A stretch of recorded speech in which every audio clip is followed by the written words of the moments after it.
from salt to fresh over time. Because what happens in Scotland almost every day? Rain. No, drink whiskey. You're right, sweetheart. Yes, it rains. I wish it was. Drink whiskey. But saying that, when it rains, we make whiskey, so it can rain all at once. But when the rain lands on the ground here, it'll penetrate the surface and get into contact with peat. Have you heard of peat? Peat is a very bad man and he must be stopped. Don't be confused. The peat I'm talking about is not a man. It is a soil. The ground beneath us contains your dead plants, animals, material, contains energy. But in Scotland there's a vegetation on the surface called moss. It allows the rain to penetrate deep beneath, turn the dry soil into a soft clay. But we use it, we dry it, compress it, burn it, because it contains energy, we use it as fuel. But there's a better way to use it, something I'm more familiar with. Anyone guess? Something Scotland is famous for? Whiskey, yes. But saying that gives it that beautiful flavour, but peat itself is dark brown in colour. The reason for this is tannin. Has anyone seen tannin? Have you heard of tannin? If you like to see some tannin, look out the windows and directly down. You'll notice the colour of the water. The water here is not clear, the water has a dark brown stain. This is tannin. But we use it all over the world. We use it to dye our clothes. The seats that you're sitting on were dyed using tannin. Who here drinks red wine? Look at that, 2 bottles, guilty. You're drinking red wine, you're drinking tannin. Who drinks tea? The brown stain in tea is tannin. So that means you can drink the water in Loch Ness, it is fresh. Milk and 2 sugars, chuck it in there, scoop it up, heat it up, boom, cup of tea. I like to imagine Loch Ness like a bathtub, just full of whiskey. It's a fantasy of mine, I know. Sometimes I wish we could all just dive in there and drown our sorrows. But drown we would, for 3 reasons. 1, the temperature. 2, the salt content. And 3, that terrifying monster. So we'll start with the temperature. The average temperature of Loch Ness is a deadly average of 5 degrees Celsius, 40 degrees Fahrenheit.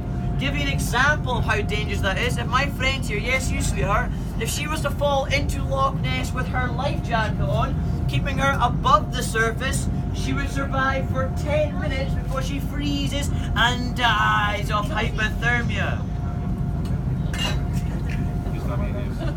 However, you fall into Loch Ness with no life jacket on, something strange happens. Who here has been swimming in the sea? When you swim in the sea and you relax, what happens? Why do we float in the sea? The salt in the water. The more salt the water is, the more dense the water becomes, the more buoyant we become, and we will float. But there's very little salt in Loch Ness. It's fresh water. What happens if you relax in Loch Ness? Straight down you go. So, this water's really cold. I'm sinking. You're using your energy to keep yourself above the water. It's so cold you cannot breathe. You'll get a tight chest. You get cramp in your muscles. Your life expectancy, if anyone here was to fall off the boat right now with no life jacket on, if you can swim, is 2 to 4 minutes. Who here is wearing a life jacket? Nobody. Ladies and gentlemen, boys and girls, please do not fall off this boat. But if you do, don't worry, we will save you. Thanks for the confidence, guys. Have no fear. Fall off the boat now, you're going to go down 173 metres. So, put that in example, all these hills that surround us don't go over 180 metres. When we turn the boat back there, we're at 186 metres. Anyone scared of heights? If you are, do not look down, okay? 10 miles that way, you'll get to 300 metres. Drop your phone, your camera, your friend, your husband, your child, whoop, off the boat. 25 minutes for it to get to the bottom. By the time we get down there, you are definitely dead because of the pressure. Our lungs will become the size of ping pong balls. Isn't that amazing? So 1, you are definitely dead when you get down to the bottom. 2, you do not float, so you'll never come up to the surface. And 3, the water is so dark nobody will find you.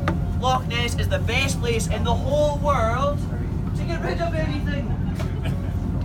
Already won. I've been doing it for years. But all the water in Loch Ness, we must have some life. The way we find life in the loch is through sonar. That's what we have on the blue screen here, that red line. The red line that we're seeing there is not just a line, it's a sound.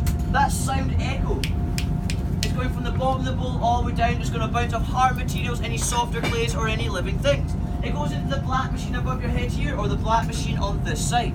So the top right hand corner is where the boat is now, the top left hand corner is where the boat was 20 minutes ago.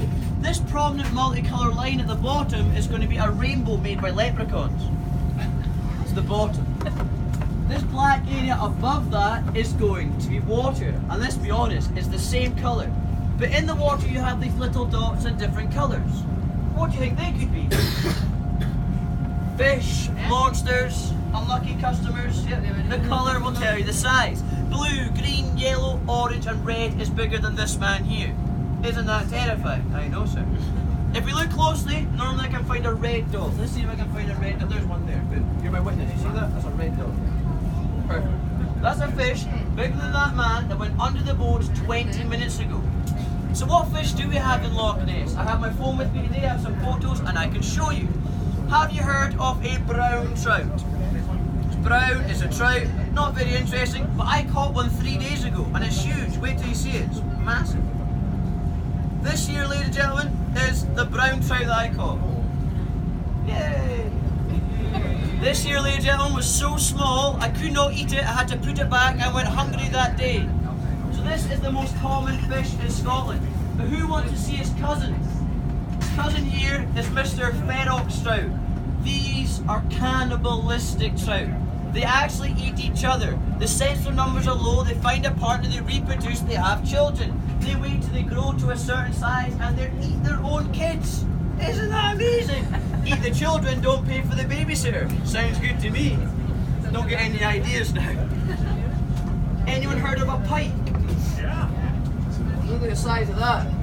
That was taken out of the mouth of the canal 4 weeks ago. For the last 5 years, it was eating birds from the surface of the water. Have you seen the seagulls in Scotland, the white birds? Have you seen them? They're everywhere. Huge. They've got tattoos, they smoke. Crazy birds. That was eating them for breakfast. But there is one special fish that could be in Loch Ness, and it's a prehistoric fish, and it's this guy. This here is sturgeon. Nicola Sturgeon is a right monster, isn't she? This is sturgeon. They're saying that they're 2 million years old. They can live up to 250 years old and grow up to 9.5 meters in length. But none of their DNA has ever been found, or nor have any of them been caught in the Loch. So only rules out of the rule book. But there is one special fish in here that should not be here, and it's this little guy. Does anyone here would know what this fish is? Any guesses? Anyone know? This here, ladies and gentlemen, is an Arctic char. Hold your horses. Arctic. That's a deep sea saltwater fish. What in the name of wee man is it doing in Loch Ness? 12,000 years ago, after the Ice Age, when Loch Ness was trapped full of salt water, this guy was trapped in here too. Because it slowly went from salt to fresh over time with the rainfall, it managed to adapt, evolve and survive. This here is a saltwater fish living in fresh water, and it could have been in Loch Ness 15,000 years ago. If that can adapt, evolve and survive and be in here today, what else could be in Loch Ness, eh?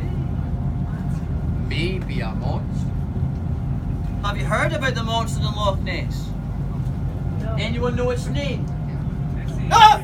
Ness. That's her name and she gives me nightmares, but something more terrifying is the sonar contacts we've had on these screens here. 22 years, 600 contacts larger than a great white shark and smaller than a whale. If you do not believe me, I'll show you my one I came across last Thursday. That there is the size of a minibus. It has a large, long neck, it has got 2 fins, and it is following smaller fish. That is one of the 7 sonar contacts I have come across this year on this boat on that screen right there. And we do not believe there is one. We believe there are 3 in Loch Ness, and it's not just us searching for this strange beast. When the monster first came about, ladies and gentlemen, it was in 500 AD. Our ancestors, the Pictish warriors, they believed that there was a demon in the loch. These are the symbols that they left us. They worshipped the demon, and the demon here attacked and killed 4 fully grown men. This symbol at the bottom is left all around Loch Ness, and it represents some sort of serpent. In the serpent's mouth there is a human. But saying that, what did we do?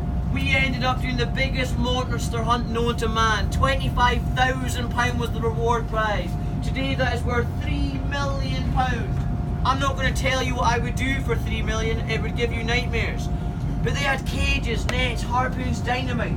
Some of them even lied. These are the famous fake photos that have been put into circulation about this strange beast. This one at the bottom here is actually a toy submarine. The one in the centre was an elephant from a circus. And the one on the bottom right here is actually a diving glove that was coloured in. But things suddenly changed in Loch Ness when a scientist sent a submarine right down to the bottom. And guess what they see? Absolutely nothing. Second time they went down, they put a bright light on the front, and that bright light, ladies and gentlemen, attracted something up from the deep dark depths of the Loch. What I'm about to show you now changed the history of Loch Ness forever and is truly terrifying. What in the name of the wee man is that?